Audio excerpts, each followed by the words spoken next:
Lord William Bentinck ने 1823 में नरबली प्रथा पर प्रतिबंध लगाया। देवी देवताओं को प्रसन्न करने के लिए ब्राह्मण द्वारा शूद्र की मंदिर में सर काटकर भगवान को बलि दी जाती थी। सर जॉन शोर 1793 से 1798 तक बंगाल के गवर्नर रहे। इन्होंने 1795 में अधिनियम 11 के द्वारा शूद्र को संपत्ति रखने का अधिकार दिलाया, जिसका सवर्णों ने खुलकर विरोध किया।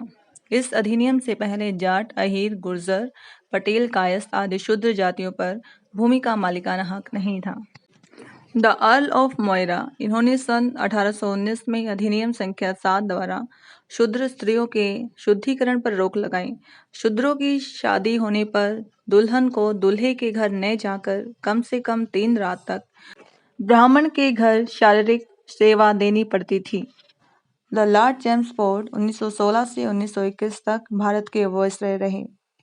ये 1919 में भारत शासन अधिनियम लेकर आए, जिसके जरिए इन्होंने ब्राह्मणों के जज बनने पर यह कहकर रोक लगा दी थी कि ब्राह्मणों के अंदर न्यायिक चरित्र और निष्पक्षता का भाव नहीं होता था। 4 दिसंबर 1829 में राजा राम मोहन रॉय की सिफारिश पर लॉर्ड विलियम बेंटिंक ने सती प्रथा को समाप्त किया था। ये प्रथा हिंदू समाज की एक घिनौनी प्रथा थी। इस प्रथा में जीवित विधवा पत्नी को मृत पति के साथ चिता पर जिंदा जला दिया जाता था। हालांकि औरंगजेब ने भी सती प्रथा को बंद किया था।